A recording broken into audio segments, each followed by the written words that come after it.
Welcome to my channel. We hope you find enjoyment in today's narrative. Who would have imagined that the arrival of my first grandson could lead to the potential downfall of my 24-year marriage with Jane? I am seated in the rear of a rented company vehicle, parked a bit down the road from my daughter's residence. I am anxious that what transpires next might jeopardize what I consider to be a very affectionate and splendid marriage. According to my daughter, Sarah, Jane typically goes for an extended jog around noon on the days she visits her grandson. Sarah mentions that Jane usually comes back about an hour later, visibly refreshed from her exercise. I'm here to discover the specifics of Jane's exercise routine. My name is Bill Jones, and just a month ago, I was living the dream. My enterprise is flourishing. I'm 47 years old, and I co-own a manufacturing plant on the verge of acquiring a new patent that could transform one of the plastic extrusion methods. If everything proceeds as expected, I stand to earn several million from the patent, even after dividing the profits with my co-creator and 5 backers who financed our development. Apart from my profession, I believe my private life was as perfect as I could hope.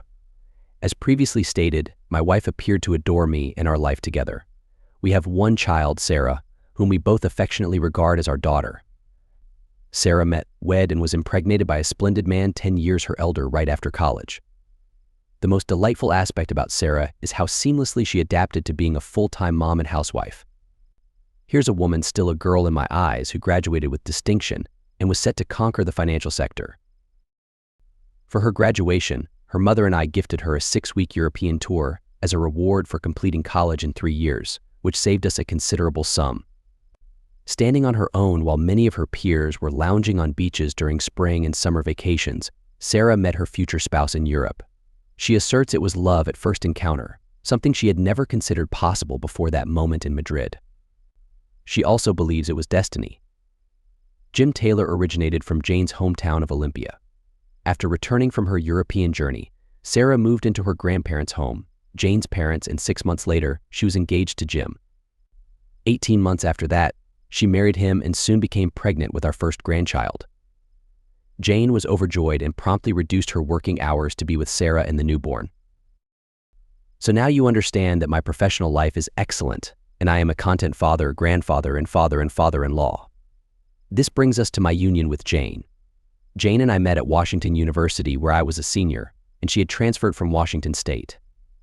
We shared classes, one of those obligatory for our college degrees. Jane has always been an exceptionally attractive woman.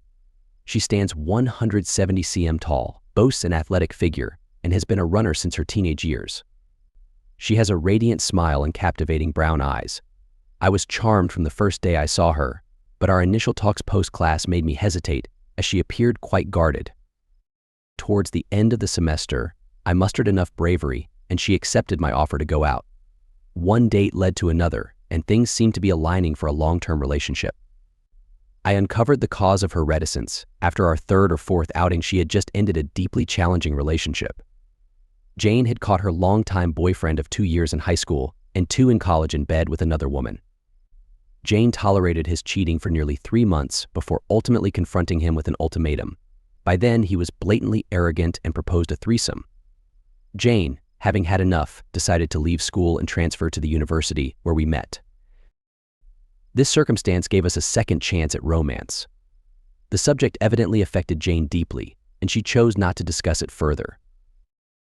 I'm quite certain that Jane and I enjoyed a solid marriage, and that she remained a dedicated, loving wife for the next 23 years. Although we occasionally had small disputes, we always made up before going to sleep, ensuring we shared a goodnight kiss. I stayed true to our relationship. Sure, I noticed other women now and then, but I never considered jeopardizing our relationship by crossing that line.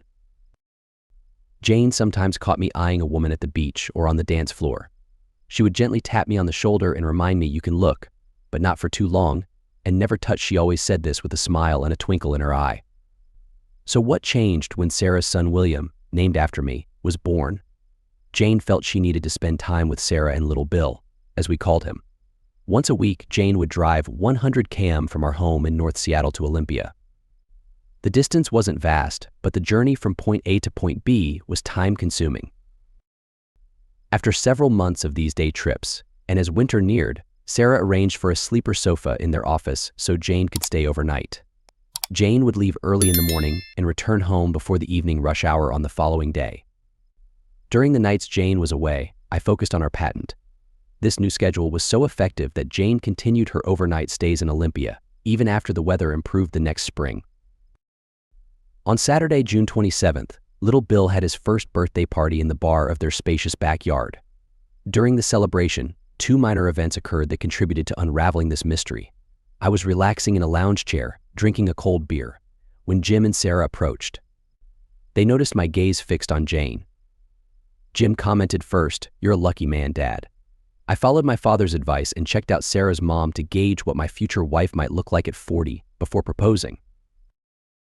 Sarah lightly tapped him on the shoulder, mimicking her mom's usual gesture to me, and joked, "You're a pig. I can't believe you said that. What if my mom hadn't been attractive? Would you have left me?" I tried to defend Jim. "It's true, Sarah. I did the same. Just one look at your grandma convinced me your mom was an angel." Sarah playfully hit me on the shoulder. "All right, Dad. But what are you us girls supposed to do? Look at our dads." At that moment, we all looked over at Jim's father, busy in the bar, and shared a laugh. Jim's dad is a good-looking man but is dealing with male pattern baldness and was trying to style his thinning hair, which the wind was playfully disturbing, making him look like a potential future president. "Well, anyway, you're right, Jim. I'm a lucky guy. How many men can say they are married to a 45-year-old woman with the physique of a 30-year-old?" Sarah responded. She added that her mom runs vigorously every day she's here, heading out at noon for at least an hour's run to the waterfront and back. "I don't know how she manages it. She runs at home at least 4 days a week too, and when I join her, she really pushes me hard. She runs 6 km at a 7-minute pace. I think this fall she might even run a half marathon. You have to admire her dedication." Around that time, Jim's father called everyone over and started serving grilled corn on the cob and burgers, including some exceptionally delicious veggie burgers, the first I had ever tasted. I sat with Jeff and Jim as we discussed work matters. Jeff owned a restaurant supply company and was preparing Jim to inherit the business when he decides to retire in about a decade. After eating, I went inside to grab a couple of beers for us, and just as I was about to return to the backyard, something unusual inside the house behind Jim and Sarah caught my eye. I stepped back into the house and focused. Indeed, Jim and Sarah's neighbor was standing by the window on the upper floor, looking into our yard through binoculars. I couldn't be sure, but it looked like he was observing the table where Jane, Sarah, and Jim's mother were seated. It was unsettling. When I walked back into the backyard, the neighbor quickly put down his binoculars and moved away from the window. "Jim, what's up with your neighbor behind you?" "I just saw him using binoculars to look this way," I asked. Both Jim and Jeff took their beers and gave me puzzled looks. "That's Alan Ross. He's a sales representative for one of our primary suppliers, and honestly, this guy creeps me out. Last year at a neighborhood watch party, he doesn't even live in our neighborhood. He showed up, which was pretty strange. I've seen him staring at Sarah a few times." So I confronted him. He seemed surprised to realize we were neighbors and apologized, claiming Sarah reminded him of someone he knew from high school. I let it slide, but it was definitely odd. "Well, I hope you keep the curtains in your back bedroom closed." What a weirdo. However, something about this struck a chord with me. The day had been lengthy, and by the time Jane and I were driving home, I had forgotten about the neighbor. I only remembered on Sunday morning while Jane was out running and I was sipping my second cup of coffee. Curious, I went over to the bookshelf and pulled out one of Jane's high school yearbooks we keep in the study among other keepsakes and photo albums. I looked for the name Alan Ross, and to my astonishment, found a handwritten note in the margins. "Jane, these have been 2 wonderful years with you, and as your favorite song says, we're just getting started. I look forward to next year at WSU and all the years to come. Your eternal love." So, it was Jane's ex-boyfriend living right behind Sarah and Jim. Did she know? If so, why hadn't she mentioned it? These and many other questions were swirling in my head until Jane returned home and took a shower. By the time she came downstairs, I had a fruit and yogurt smoothie ready. Jane looked so fresh and radiant, absolutely stunning, that I nearly lost my nerve. But I took a deep breath and asked the million-dollar question, "Jane, do you know someone named Alan Ross?" Jane's response was so calm. Looking back, it seems like she almost anticipated the question and had prepared her answer. "I knew Alan Ross in high school. We even dated for a bit. Why do you ask?" Jane's answer took me by surprise, and I decided to lay all the cards on the table. He lives behind Sarah and Jim. When Jim saw Ross looking at Sarah, he confronted him, and Ross claimed she reminded him of a girl he knew in high school. Considering how much Sarah looks like you did at that age, I wondered if maybe you were the girl he was talking about. It's possible, but why bring it up?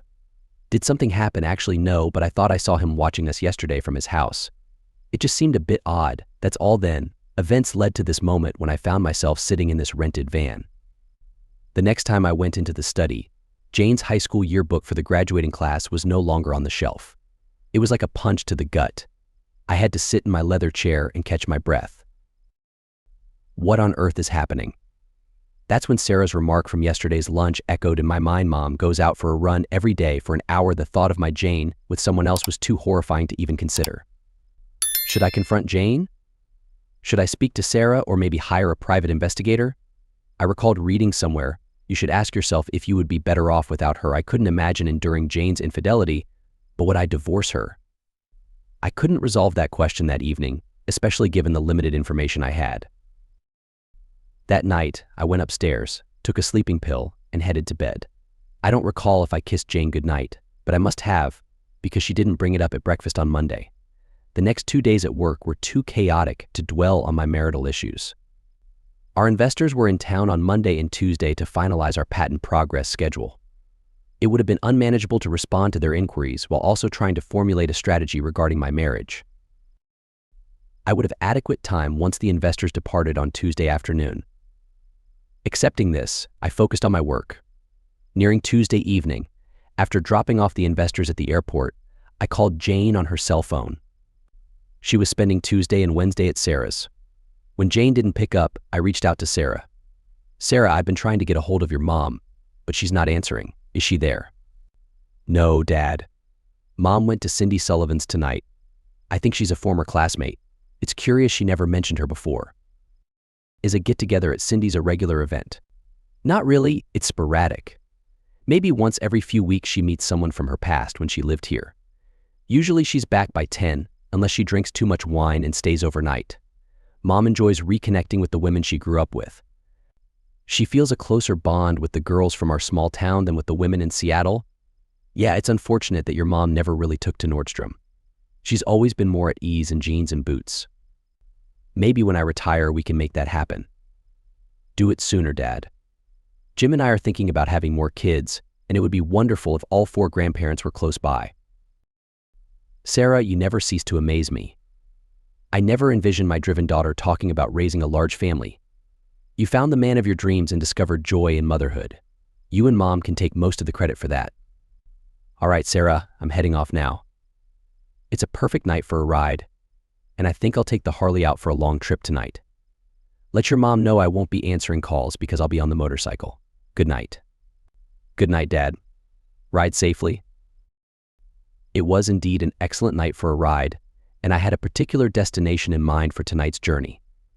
By the time I reached Alan Ross's residence, it was already dark.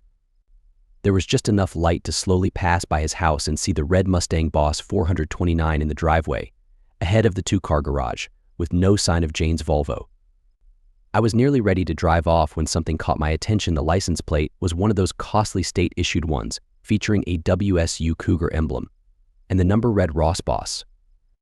Why would someone park such an expensive sports car outside instead of in the garage?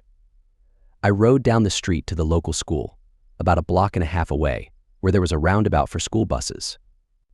I parked the motorcycle and feigned working on the Harley, just in case, removing the seat to look busy while keeping an eye on Ross's house. Unfortunately, my presence did not go unnoticed. Olympia is still small enough for a man on a motorcycle to draw attention. About half an hour later, a police car pulled up nearby. Need anything? The officer asked. Not really, but thanks for checking. I thought I might have a short in the electrical system, but it turns out the last mechanic didn't tighten the negative wire on the battery properly. I'm just wrapping up and will be ready to leave in about 10 minutes. I tried to meet the officer's gaze as we talked. What will you do if that doesn't sort it out? My daughter and her husband live on 3rd. I'll just ride over there, but I think I've managed to fix it. Thanks again. The police officer drove off, continuing a few streets away as I put on my helmet. The motorcycle was running, and the headlights were on, so he left me to it.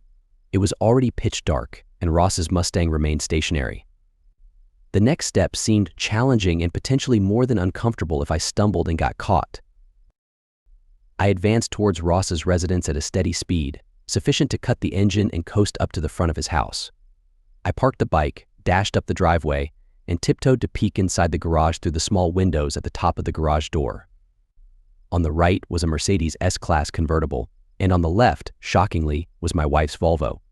Maybe the past 3 days had prepared me for this discovery, and it wasn't such a shock, but I still had the nerve to return to the Harley, start it up, and speed off like a bat out of hell. I rode for 20 minutes, pulled into a tavern near the military base, and took out my cell phone. This time, Jane answered. "Hey Bill, Sarah mentioned you were out riding today. Are you back home almost? What about you? What's on your mind?" "I'm at Cindy Sullivan's. She's an old friend from elementary and high school. I think I'll end up staying the night here. I had a couple of glasses of wine and might have overdone it a bit. I feel fine, just don't want to take any risks." "That's wise. Listen, I needed to talk to you tonight because the meeting with the investors ran into a couple of issues. I'm flying out tomorrow and won't be back until everything is resolved. Sorry for dropping this on you last minute." "Oh, Bill, I'll miss you if you're not in town. Is it okay if I stay here in Olympia until you return? You know how much I hate being alone at home, no problem. Stay with Sarah. I'll let you know before I fly back home. It should be by no later than Saturday. Take care, goodbye. Bill, I love you." Damn, why did she have to say that? It just made the sense of betrayal worse. Of course, I wasn't actually planning on leaving town, I just didn't want to deal with Jane while I figured out the rest of my life. I drove home, trying to see through teary eyes. I don't consider myself weak, but I'm not ashamed to admit that a few tears fell and a string of curses left my lips as I thought about 25 years spent with a woman I loved more than myself, the mother of my daughter and the grandmother of our beautiful grandson. I wondered if I would ever feel truly happy again. On Wednesday, I called my business partner, explained the situation, and said I wouldn't be around for a few days.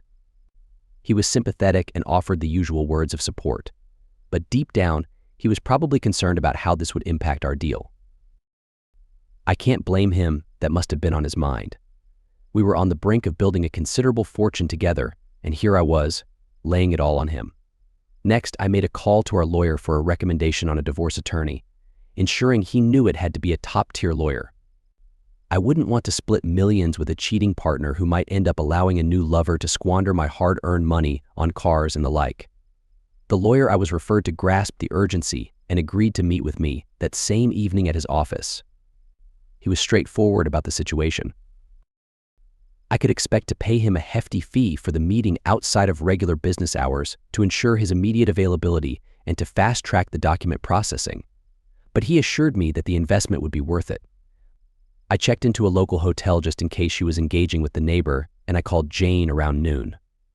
Unsurprisingly, she didn't answer. Whether she was escaping or with Ross at that moment didn't matter to me. I simply wanted to steer clear of any conversation. I left her a voicemail stating that I'd be occupied with meetings but would reach out in the evening. When I met with the lawyer that night, he took control of the situation. He was no stranger to these kinds of cases. He listened to my story of distress and my intent to proceed without jeopardizing my assets. He confirmed that the documents would be ready by Friday morning and provided me with a checklist on how to separate financial accounts, secure assets, and how I might inform Jane about the divorce. When I explained my plan to personally deliver the divorce papers to Jane, he visibly disapproved. I reassured him I could handle it without legal repercussions, although he still advised caution, understanding my motives yet warning me not to act rashly. On Thursday, I followed the checklist.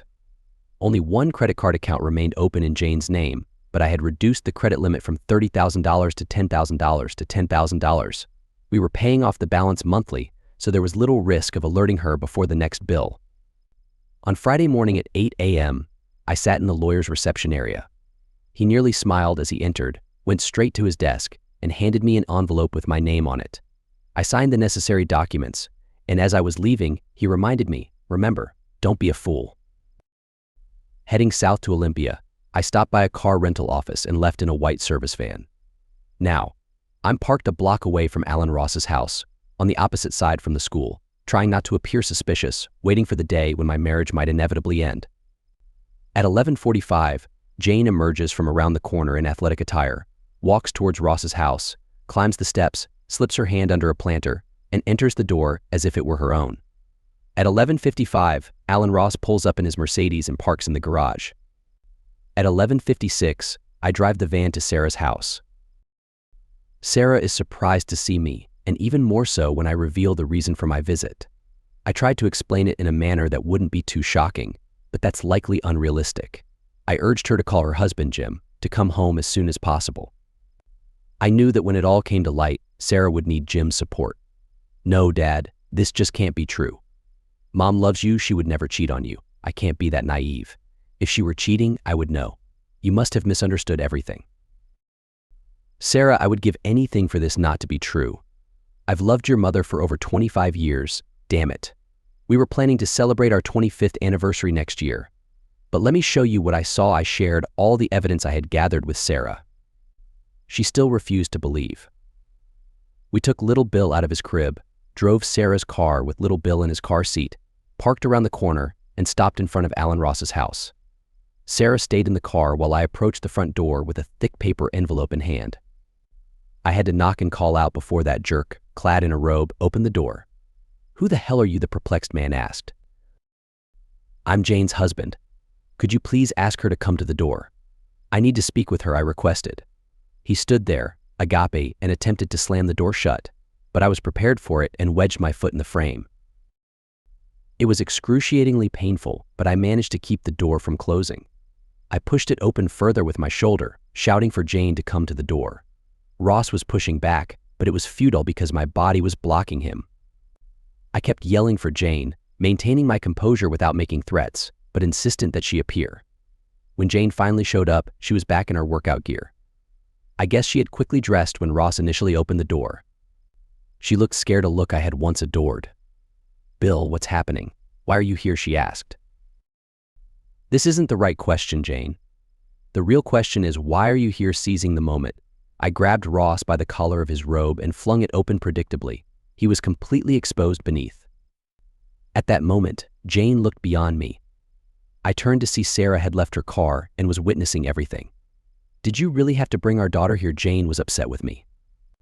"No, she insisted on coming because she believed her mother couldn't possibly have betrayed our marriage.